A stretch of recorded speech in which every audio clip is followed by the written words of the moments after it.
Hello, I'm Micah Buzan, and today I'm going to be talking about coming up with ideas. So the first tip I have to give would be to lower your standards. Now, this mainly applies to people who say things like, I'm not creative, I'm not a good writer, I've never known how to draw, I can't do this, I can't do that. The fact is we all start out as infants. We all start out babbling before we can write novels. We all start out scribbling before we can paint the Mona Lisa.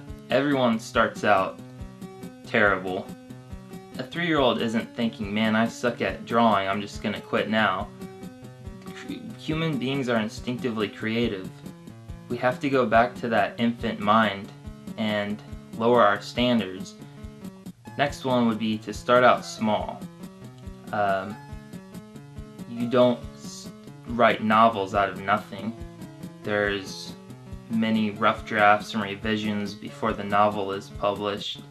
A painting tends to have many drawings done beforehand. You work out your ideas in small thumbnail sketches to see if the composition would work on a larger scale. A complicated animation scene requires storyboards and animatics to see how the movement would work. Every big idea is comprised of many smaller ideas, so start small. The next thing would be to keep an idea journal.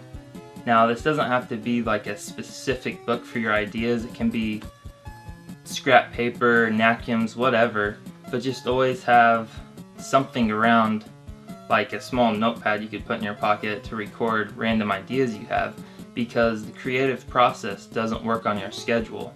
You could work 8 hours a day, but that doesn't mean that those specific 8 hours you're going to have that breakthrough idea. It could come in the middle of the night when you're trying to go to sleep, when you're showering.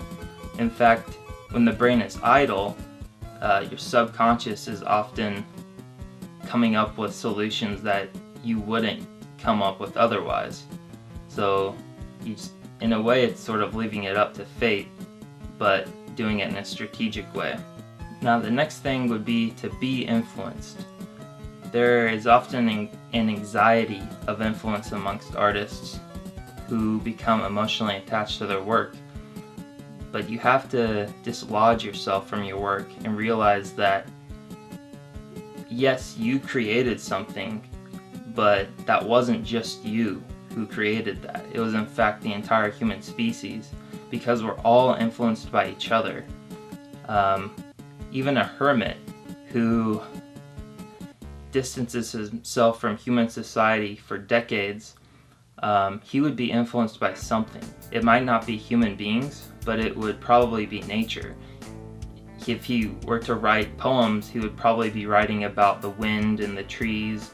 If he were to make music, his music would probably be influenced by the information that's in his brain, which would be years and years of chirping birds and hissing snakes, insects singing in the night, the rustling of leaves, the flowing water.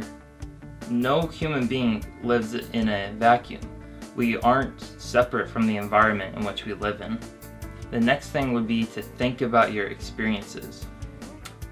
If you think you don't have ideas or you can't come up with ideas, that isn't true, because you have years and years of your brain being bombarded with ideas and outside of experiences.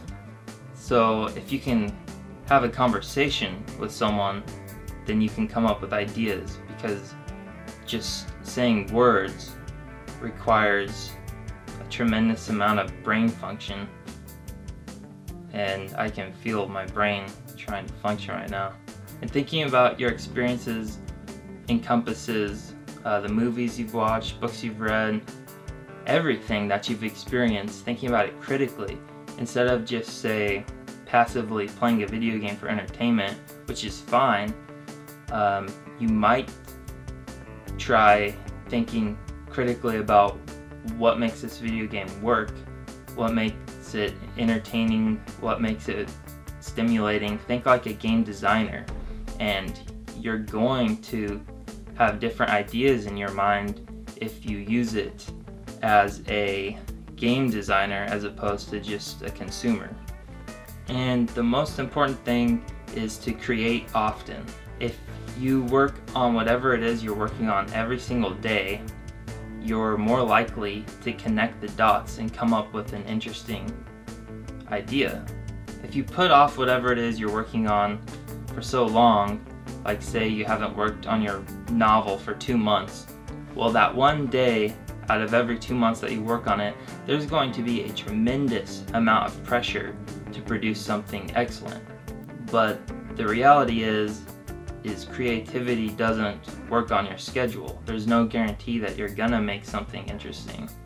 But if you work on that novel, say 4 hours every single day, even if 50% of that time feels like it's a waste, well, it's much more productive to raise your chances of producing a good idea by constantly working on it. Ideas don't just fall out of the sky normally. Many good ideas emerge through the creative process itself because you're activating your brain when you're creating. So it's sort of like you're turning the radio signal on to allow the music to come in. It's like you have to plug your brain in.